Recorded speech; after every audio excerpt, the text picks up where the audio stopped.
Breaking news from William Rochelle. Breaking news from William Rochelle. I said, breaking news from William Rochelle. I said, breaking news from William Rochelle. Yeah, yeah. Breaking news from William Rochelle. Living direct, here we go. Breaking news from William Rochelle. This is something you should know. This just in, don't miss the call. Your moments now. Stand tall, this just in. Hear the tone, your mind sharp, your future grown. Breaking news from William Rochelle. Breaking news from William Rochelle. I said, breaking news from William Rochelle. I said, breaking news from William Rochelle. Yeah, This just in, thought of the day. Fresh new mindset coming your way. This just in, clear and bright. New perspective, new life. Breaking news from William Rochelle.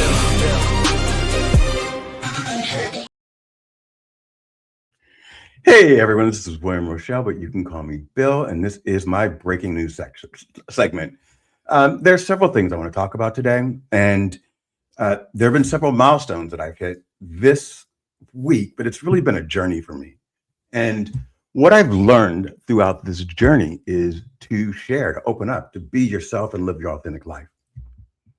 What's occurred is that through my job search, and in the meantime, like in between submitting applications and doing that part of my life that requires some love and some attention, I was also quietly building something. And there were people out there like Lanier Johnston that said once, what if you're already doing the job you're supposed to do?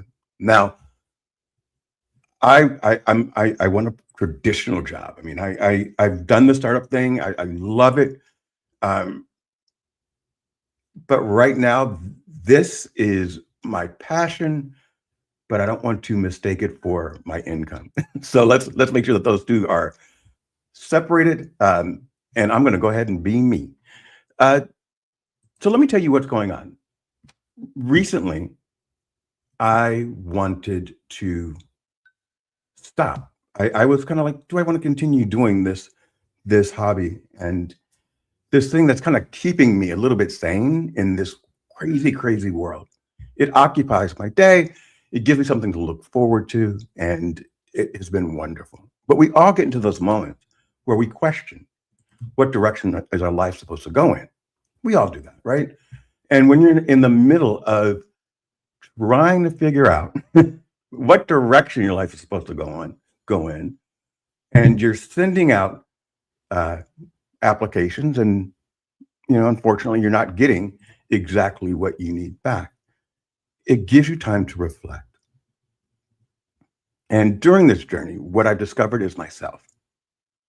What has happened is I've gotten this appreciation for who I am, why I am, and have become more aligned with my internal and external self. Now, I haven't done this alone at all. I've done this with the support and with the guidance and with the nudging of a ton of people that have made me look at what I'm doing and to focus and concentrate on the things in my life that are a priority. I want to thank everybody out there that has been a part of this journey, because seen or unseen, the journey has not been easy. And when you're rebuilding your life, you have to unpack everything. And when you're unpacking everything, the room looks dirty. The room looks not dirty, but yeah, it's a mess. Thinking about taking everything out and then realigning it. So there's a little bit of chaos in there, but it takes a very special person or type of person or type of energy to tell someone to stop, drop, and roll, to understand where you're at, to refocus and look at yourself. Part of that journey was Gina Ballerin. And it's very, very interesting how God brings people into your life at a specific point. Gina and I had a conversation. If you want to see that, go back to the replays. But within that conversation, she asked me a couple of questions. And the first question was, has anyone seen you like this before? And I was like, what do you mean? And I was basically falling into a depression and self-soothing, which is not a good thing. And Gina shined a light on that. So as a part of this journey, she is a very integral part of where I was, where I am, and refocused me on what it is that was important to me. So for that, I can never express the amount of gratitude I have for that, for her. Secondly, I will say this. In the interim, there were several things that happened in my life. And one of those things was, I will say this, it was the collaboration that I had with Aaron Gibson. And the reason why that's so important is because in that moment, in that very moment, I was not sure of whether or not I had the creative energy. I was feeling stagnant. Hold on for a second. I have a dog that's screaming. Back to me. He's going crazy on the couch. This is why all my pillows always look bad, because I have 200 pounds worth of dog that wants to jump and anyway. This is important. So what that moment represented to me was a shift. And it gave me something to look forward to. It was so interesting because I don't want to stand alone. I like collaborating with people. That is what I like. I like building teams, and I enjoy saying, all right, we did this, not I. So as we look at things, and as I look back on my journey, I would say, and I think I've said this on some of my recent posts, but to me, this is not a singular win right now. This is a collective win from everyone that has sat and held me up and pulled me out of whatever I was going through. With that said, the reason why Aaron Gibson's show or that collaboration was so important is because it gave me this drive, this energy, this refocus, raised the bar on what I'm doing, and I have never gone back. So once that bar was lifted, and it was, it's very interesting. We'll talk about that later. But once that bar was lifted, I continued to lift it. And Aaron and Melissa will probably say, we didn't do anything. We just kind of said you had it in you. And that is why I felt the need to really celebrate the coaches, the people that are out there that have provided a lifeline, some guidance, and some support throughout this journey. After that show, crazy as it is, I got a phone call, and that phone call was from my current life coach, professional coach, hiring plan coach, like everything. And that's Melissa Houston. And she has pushed me in ways that I never thought I needed. What does that mean? It means that her way of working, her way of communicating is unique and customized to each person. I called her today. I didn't call her, sorry. I texted her today, and this was my exact text. I hate applying for jobs. And within 2 minutes, I had a phone call. And it was get your ass back on that thing. Stop doing the stuff that you love, which is the creative part. But it is wonderful to have someone who says, I got you no matter what. It is great to have a relationship where you speak to someone and they don't ask you, when was the last time you posted something for me? We'll keep that one to ourselves as well. But with that said, I would like to bring Gina up and talk to her about her program and who she is, because she is gold. She is wonderful. She has stood by my side even when there were some tensions. And she said, hey, I just want you to know I'll show up for you. I am showing up for you. And boy, for that, I can never thank you enough. Ladies and gentlemen, Gina Ballerin. Oh, wait, I have an applause button. Hold on. Sorry, guys. I'm messing up. Hold on. Here it goes. There we go. Gina. So we all see things through our own lens. And I just described how I saw you and what you have done. I would love, like, I'll throw to you, Gina. Go ahead. I think the question you're asking, Bill, is what did I see in you and what do I see in you now? Absolutely. And I'll try to keep this concise, because when Bill and I first connected, he was raw and vulnerable. And I said, I can help you.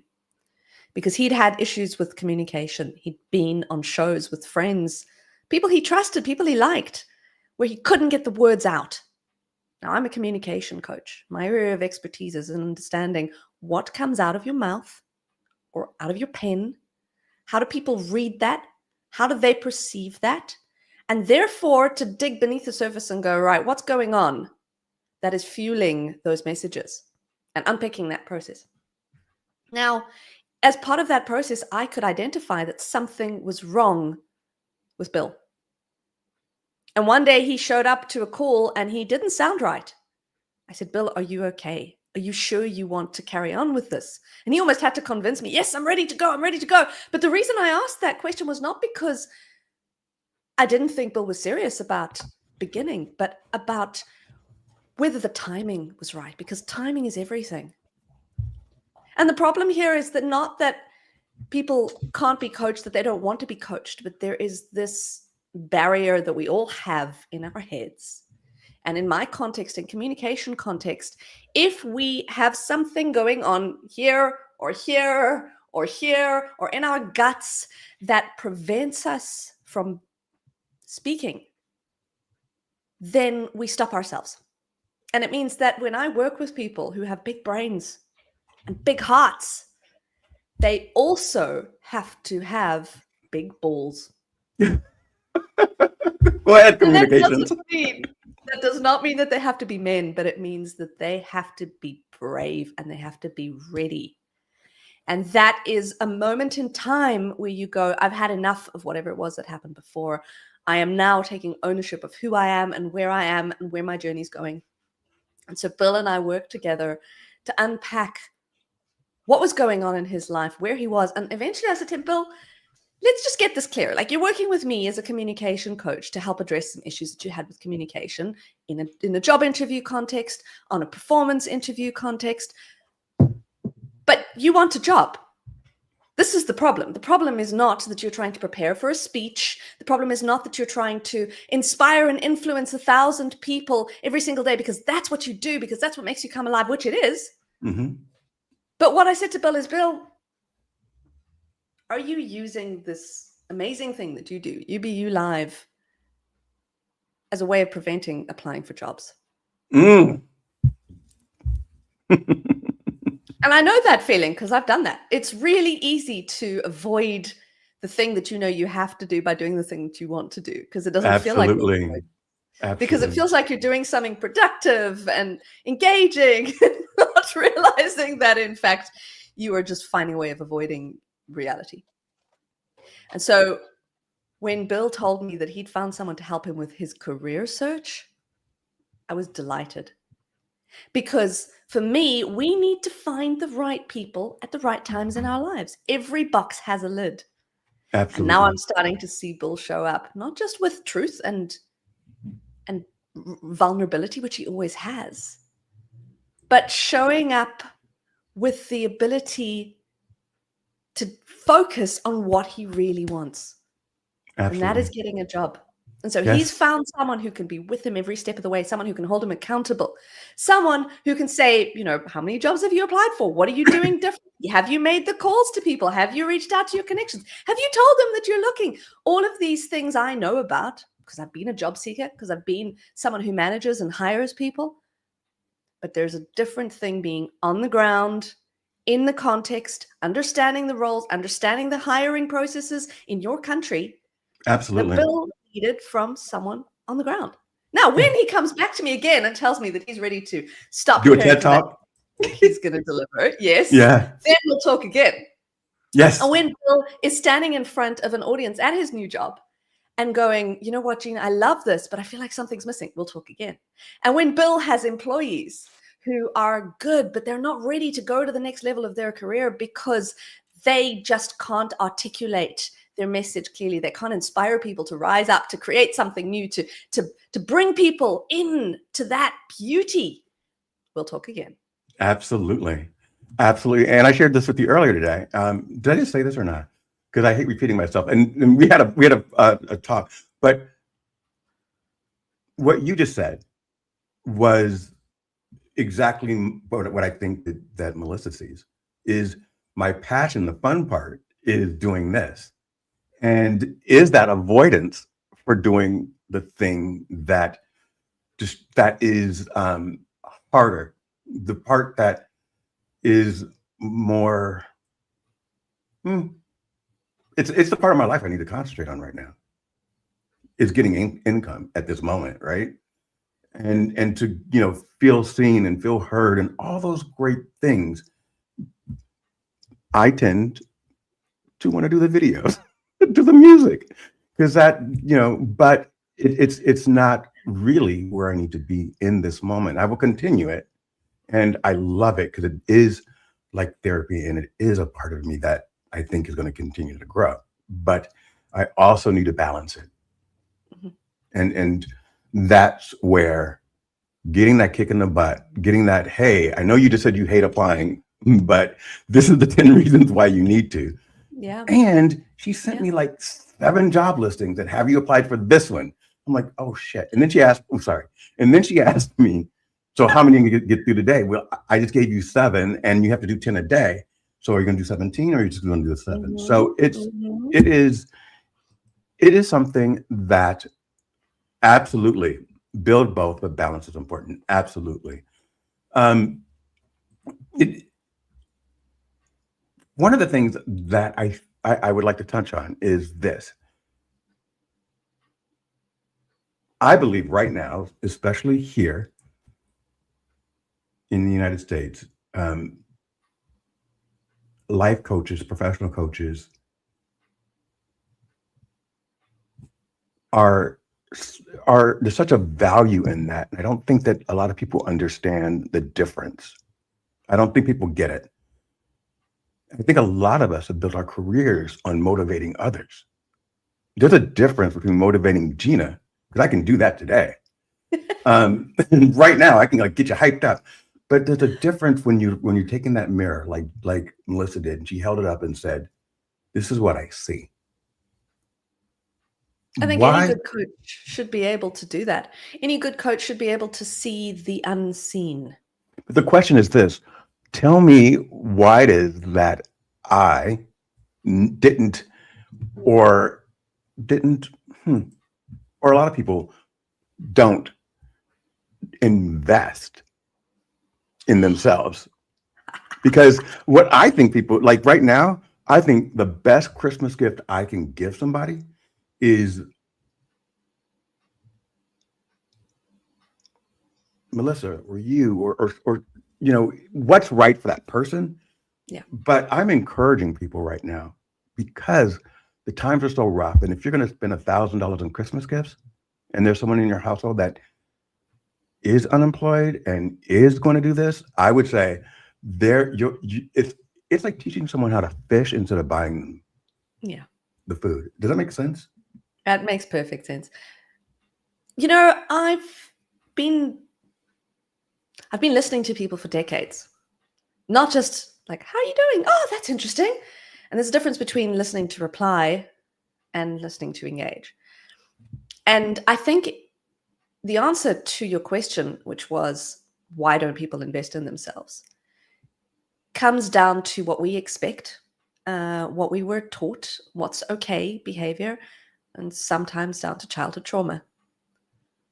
And part of that means that if you were ever in a circumstance where you felt like it was not okay to ask for things, it was not okay to invest in yourself, it was not okay to just back yourself 100%, then that's why people don't invest in coaching and training. But there's also a stigma about it, because you have to be vulnerable enough to admit that you need help before you're prepared to pay to get it, right? Yes, and just really quick, guys. This is not a bash against anyone, but sometimes, for me, your family is not the one to give you that coaching. For me, oh hell yeah, it hits differently when it comes from a non-objective person, and everyone has good intentions, but part of what was having me spiral, if I can say that, is that feeling that your family will give you that says, why haven't you found anything yet? Mm-hmm. Or that I'm not trying. Yeah. Or that I think I am too good for to work as a receptionist. I'll do anything. I mean, and there's two different things, and you're going to say this too right now. What message am I putting out there?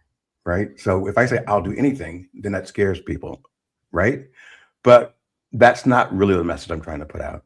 What I'm saying is I don't have an ego, and there's no job too big or too small. Well, Bill, everyone has an ego. Technically, it's part of our makeup. Psychologically, we all have an ego. Down. But So y'all see that? Whether you have an ego that is driving your behavior, or whether you're actually going, I'm removing my ego from the situation, because it doesn't matter to me whether I am working in a C-level position, which I previously worked in, or whether I get a job as a barista. I'd love to be a barista because I love helping people, is what you told me. Do you know what? So the same thing. So Melissa keeps telling me to go to Starbucks. You know, you're a very social person. You know, you get the coffee. And I'm like, you know what? That's not a bad idea. And it's not a bad idea, because if we crave human interactions, and I suspect you are an extrovert who's been forced to be an introvert, you might be an ambivert. So the point is, this is about where you get your energy from. It's not actually about how you show up in the world. One of the most poignant books I ever read, I actually read during COVID, was Quiet. The power of introverts in a world that can't stop talking. And I realized at that moment that I am in fact an introvert, because I get my energy being alone, reading books, having quiet talks with people, walking, being outside in nature, but I give it away when I'm with people. So I'm technically an ambivert. Extrovert in that you see me as an extrovert, introvert in that I receive my energy from being alone. But it's a hard thing being in the public domain, because if you're giving, then you got to take that time to recuperate and to kind of restore yourself. And so, Bill, if you are an extrovert, and that means you get energy from other people, then being alone on your own has got to be soul destroying. It honestly, it is. And so I don't know if you saw it, but I said one of the biggest things I regret is not working on my personal life. My companionship, someone to share my home with, right? Yeah. And the reason behind that is revealed on last week's episode. There's been so many revelations, so go ahead and check that out, because I don't want to be the poster child for certain events, right? I've already done that part, so we don't need to harp on it. But what I will say is, work And the excitement of building things Mm. has almost been the same thing that you guys are pointing out. It's a distraction. Mhm. And I've always worked like 16 hours a day, 7 days a week. It has been a distraction Mm. regarding that thing that is harder for me, which is that personal relationship. Yeah. So when I've been dived into a company, I'm all in. I'm going to drive it to the next level. I'm going to be there, 16 hours a day. I had a couch in my office. I slept on it. It wasn't a casting couch. Sorry about that. But I would, because the company was growing so fast, and we would deploy things at 2 o'clock in the morning, and my department had to test everything before 8 o'clock in the morning, so it wouldn't disrupt But this is not our. sustainable, Bill. And this is Yeah, what you're realizing now, that this new version of your world is an extreme version that's forcing you to change and to reassess. And I'm going to come back to communication for a second, because part of what you are communicating by doing that, by putting yourself in a position where you are not living sustainably, is that it's okay for your employees to do the same, that it is an acceptable standard to expect, and that the rest of the world, this is normal. And I don't live in America, so I don't know firsthand what it feels like to be part of that hustle culture. yeah, But I have worked for startups, and I do know what it feels like to be someone who's behind the scenes driving things. And it took a rude awakening for me. I had to burn out after working so many hours that, honestly, if my husband hadn't brought me food to my desk, I don't think I would have eaten. yeah, And that burnout made me realize, right, something's wrong. Something is wrong, and I need to change the way I am engaging with the world. But there is also that element of guilt. If you've been raised in a situation where you believe that you have to give 24/7, you have to be on 24/7, you have to be an extrovert all the time and not give yourself that time to rebuild and recover your energy, then it's understandable that you will force yourself to get to that position where burnout happens. And what happens as a result is that when you're on the other side of it, you've spent your life being so busy that you don't know who you are if you're not busy. Of course, that's going to be a shocking set of circumstances. But you got there, absolutely, Bill. You got there to absolutely. say, this is not okay. I'm done feeling sorry for myself. I want to go to the next level. And you know why you didn't find a job at Starbucks?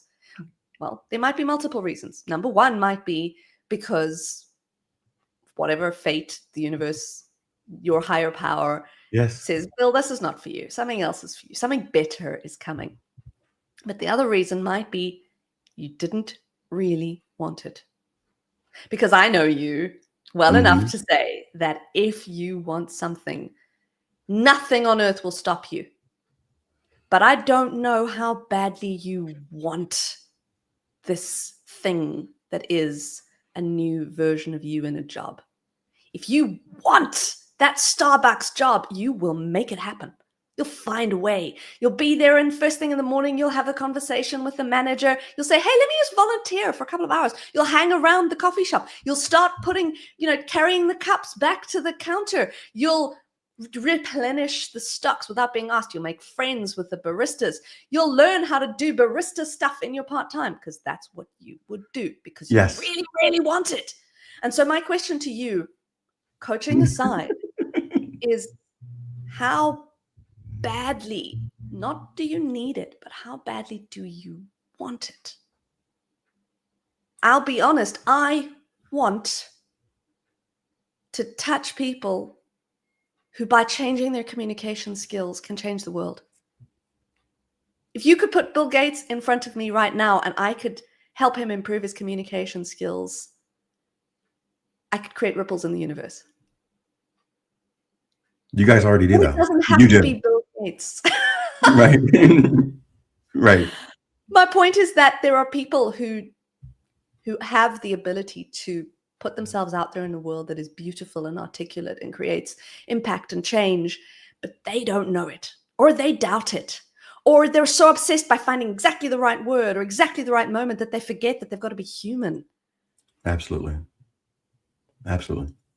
Thank you, Jeremy. Leadership is so important, and so is love. I could not put that better myself, because part of being in a coaching relationship with someone is, this is contentious. Go You've ahead. got to fall a little bit in love with the person that they will be in future.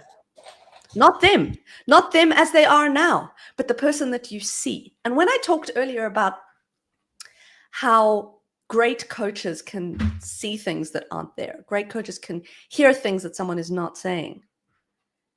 This is my special gift, is seeing the extraordinary so clearly that there is no doubt in my mind that it exists. Literally no doubt. I see Bill in a position of leadership again. I don't know where that position of leadership is, but I know that his energy, his spirit, his passion, his zest for life is soaring in a context where he can make that influence happen. And you're doing it now, Bill, but I know that there is a way you will be remunerated for this natural talent that you have. Don't use big words because I don't. You'll be paid. You'll be paid to be yourself I know. to inspire people. I know it's happening. I just don't know when. And the point is that sometimes, if you believe in messages from the universe, I do. You'll know that one of the things you can control is your actions. You can control your attitude. You can control the way you speak to yourself and to others. You can control what you will and will not accept. But there is one thing you cannot control, and that is timing. Yep. What's so interesting about that, and let's just stop for a second, is the timing. So you showed up when I was a freaking mess, and you were right on time. And Gina's not pretending. She literally said, "Is now the time?" I'm like, "Why are you resisting me right now?" And she was like, "Okay, if you want to do it." The reason why I wanted to do it is because I had come to the realization in that moment that I was a mess. And I didn't want to continue. And so as you were saying, I don't know if this is the right time. I was saying, this is the perfect time because right now I need you. And those moments really did shift and change my journey. And the same thing with Melissa. I mean, the time that she reached out to me was right after the show I did with Aaron. The same thing with Aaron. When Aaron came along, I was ready to give up. Like I don't have everything's starting to sound the same to me. My vision, everything. So there was timing. Had it reversed, I don't know if things would have worked out in alignment with the way it was supposed to, which to me, it was divine intervention. Now, I will share this and then we can let you close out. This is my 15-minute segment, but you know, you start talking to people. Yeah, right. And we roll. Oh shit, what was I saying? Oops, sorry. What was I saying? You were talking about the divine timing. Oh, yes. So last Sunday was the finale of my show for this season. It's going to come back in January. What people can expect from me are periodic, unannounced breaking news segments, maybe once a week, maybe twice a week. It really depends on what it is. And breaking news can have several different meanings. It could mean this is going on in the world, or this is what I'm finding in my day. So it's really not technically news. It's things that I've kind of like, this is an epiphany. Mm-hmm. So you asked me, you just said, do you believe in the universe and do you believe in signs? So I'll share this. I closed on Sunday. On Monday, I woke up, and I think you may have seen it, but there was this post on YouTube that said you had 46,000 people view your channel in 28 days.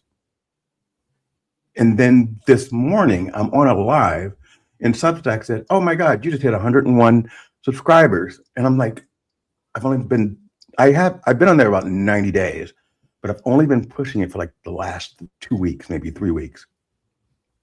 After the 23rd, I've been more active. And what that said to me in that moment is that I have created something without even thinking about it.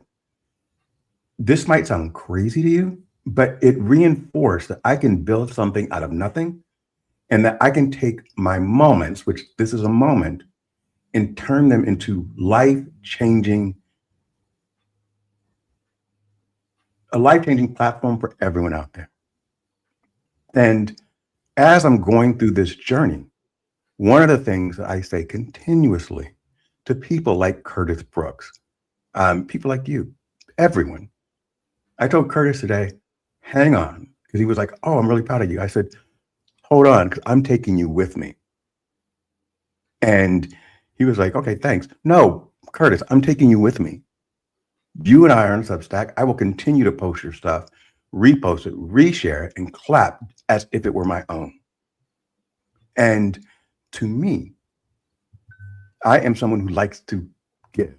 It's hard for me to take. And you kind of nailed it on the head. And, you know, Melissa and Aaron and you are, everyone's kind of pushing me, except the compliment.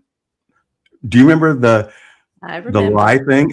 Bill literally called me a liar when I gave him a compliment. Now, my values are authenticity. I was highly offended by being called a liar. Was. But I also said, Bill, I'm not lying to you. I would never lie. Do you trust me? Do you respect me? Do you know me enough that I'm going to call a spade a spade? In which case, why would I lie to you? I'm realized that this has nothing to do with me. He's not actually calling me a liar because he thinks I am lying to him, except for the fact that he thinks called you a liar in this distorted way that me saying anything good to him cannot possibly be the truth. And that is part of the journey that people need to go through. Now, Bill, before we end, I just want to mention the fact that you might not believe in serendipity. You might not believe in the universe. You might not believe in timing. You might believe in logic and science and rigor and discipline and facts and statistics. And that is wonderful, because if you look at how the input that you put in and the output that you get, and you look at the plan that you have, every good leader and manager knows that if you want to achieve a result, you have to set the goal in the first place, which you did. You decided, I've had enough. I'm setting my goal. I want to achieve something new. And then every single leader or manager, person in a position of authority goes, I know how I want to achieve these goals. And they manipulate things, and they get people to do work, and they set the targets, and they create the ambitions for people to work and achieve those goals. And sometimes the goals aren't hit. But what happens is the intention behind the goal. And that arguably is more important than believing in the universe or timing or destiny. Because if you know what you want, and you know in your heart of hearts and your soul of soul that this is important, you will make it happen. Absolutely. What's 100%. The biggest mind shift for real life change, Brandon? It is to want something so badly that you can taste it. And sometimes you have to fake it till you make it. Sometimes you have to be able to believe in that thing so much that you overcome your own self-doubt. Because by faking until you make it, I don't mean to be inauthentic. What I mean is you force yourself to do the uncomfortable things because you know that the goal is bigger than the activities that are easy. And how can you be your true self every day, Jeffrey? Be honest enough to be able to look yourself in the mirror and go, I might not love you right now, but you are worthy of love. Thank you, Jackie. Do you know how hard it is to look at yourself in the mirror? Like just sit there and stare at yourself? Oh yeah. I'm like every woman who's ever looked at the bags under their eyes or the wrinkles around, or they're like, oh my God, my hair's not perfect. I can only say this from a woman's perspective. To look at yourself and not like what you see is a fundamental flaw that I think every single one of us has, but it's also what drives us to be better. Not just to put the makeup over and to cover up the wrinkles and to wear, put the anti-serum on at night, which if you look closely, you'll realize I don't believe in anti-serum, right? But the point is that it has to start by recognizing that that person who was so damaged that they stopped believing compliments can be a better version of themselves. Because why the hell not? Absolutely. Why shouldn't I be loved? Why shouldn't I be adored? Why shouldn't I get that job that means so much to me? Because if you want it enough, you will find the ways of planning the tasks and getting your army together and getting the people together who are going to support you along that journey. And that, Bill, is exactly what you've done. Thank you. You've brought together a secret army. The book's right there behind Yeah. me. You've brought together a secret army of people who've got your back. Thank And you. one of them is me. I feel And it I will. 100%. Before we go, I want you to gather your thoughts on how to contact you, and if but I want to answer this question myself. But think about the contact information. Okay, Lori, what's one small step viewers can take today? And I'm going to say start where you are with what you have, because I started with my laptop and AirPods, and I started listening to programs about microphones on LinkedIn. And I was like, "Great, this is boring."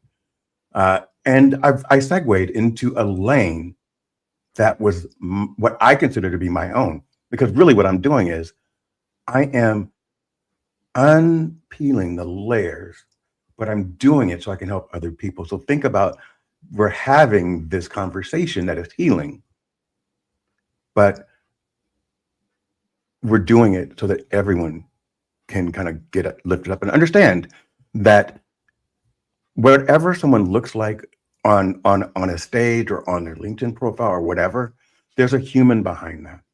And as humans, we all crave the same things once everything is removed. It's to be seen, heard, to be loved, to be acknowledged, and to have a value. So what I would say is to start where you are and never, ever, ever compete with someone else, because that's their race. So I raise my eyebrow at that, because some people need competition. To be honest, for me, I found that I'm missing working with other people because I like being challenged. And it wasn't necessarily that I need to compare myself to others and say I'm failing. It was to actually realize, what is the benchmark and where do I sit within that? And to realize sometimes the things that I expect of myself are unrealistic. And honestly, actually looking at the benchmarks and going, oh, so that's what I can expect to achieve. What do I need to do differently to get there? Has been helpful for me. But don't compare yourself to others and going, well, he has the house and the car and the kids and the dog and the multi-millions, and go, well, I'm failing. I'm somehow less than. It's to be able to be aware that our different choices have led us to different places. And just because we may be in less than optimal circumstances doesn't make us bad humans. Doesn't make us less than. Now, you want to talk to me? You got to get on LinkedIn. Send me a message. Say, hey, Gina, let's connect. Now, not everyone can connect because you got to click 3 buttons instead of 1. Instead of pressing connect, you got to use the drop-down menu and say connect. Or reach out to Bill and say, hey, Bill, I want to talk to Gina. How do I get hold of her? Put that in the subject line, by the way. What? Hey, Bill, I want to talk to Gina. That should be the subject line, because it will allow me to filter it. 'Cause I'm getting thousands of He's a popular dude, right? I'm not. Hey, Bill, I want to talk to Gina because it doesn't matter why, really. If you want to have a conversation with me, remember that my area of expertise comes from decades of communication, writing, speaking, storytelling, performance, understanding how what you say influences the people around you, but it also influences yourself. And understanding that the best communication we can do is to communicate to ourselves that it's okay not to be perfect. It's okay not to be on it all the time. But it's not okay to believe that and do nothing, because that means that the status quo will never change. Absolutely. And with that, I'm going to take the final word. I'm going to say, I believe in competition between people. When I'm saying don't compete, it means don't look at what someone else is doing for me. From a business perspective, because you could be looking at what another company is doing and following them down the cliff. So I've always tried to make sure that I am aligned with who I am. Yeah. And to make sure that when for instance, Kinga and I, we can fight all the time. We have a very, very competitive kind of conversation, but it's a fun kind of, yeah, it's fun. It's not we're competing. We just have different views, and that is uplifting. So I enjoy that. I enjoy the collaborative effort. But with that said, anything? Oh, we're going to Substack, by the way, guys. If anyone wants to meet me, and I'm also applying for everything right now. So Melissa's going to say, why are you going to Substack? You need to do this. I'm going to do both, and I will get my numbers, I promise. Because if I'm lying to you, I'm only lying to myself. So there we go. I'll leave you with this thought. It is that the best thing we can do for ourselves is to unpack the things that are holding us back. More often than not, it is not the thing that's happening to you now that's holding you back. It's something that you believe about yourself, about others, about the world. The only constant in life is change. I didn't say that. That much smarter people than me said that. It might even have been Einstein. I don't know. But Einstein also said the definition of insanity is doing the same thing and expecting different results. Absolutely. So the only thing you can do is take one small step. Yep. And keep 100% agree. Yep. Pick up that sock, clean up that house, open the window. Right. All of that. Get that coat. Yes. Oh, yes. And again, I'm going to say it one more time. The benefits of getting someone that you align with that can help you through the time, it's priceless, guys. It really, really is. And I don't care what level you are in your journey. Get someone that can help you, because this ride right now, especially where I'm located, has been very, very, very, very, very revealing. That's it. That's all. This is William Rochelle, and I am signing off, and I'm heading to Substack with Kinga, maybe Gina. Anyone else want to meet us? We're going to be there. Talk to you soon. Bye. Breaking news from William Rochelle. Breaking news from William Rochelle. I said, breaking news from William Rochelle.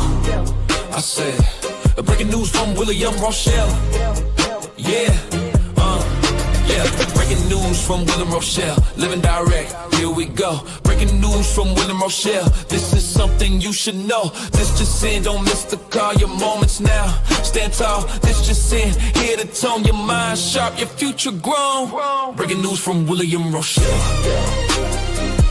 Breaking news from William Rochelle. I said, breaking news from William Rochelle. I said, breaking news from William Rochelle. Yeah, this just in, thought of the day, fresh new mindset coming your way. This just in, clear and bright, new perspective, new light. Breaking news from William Rochelle.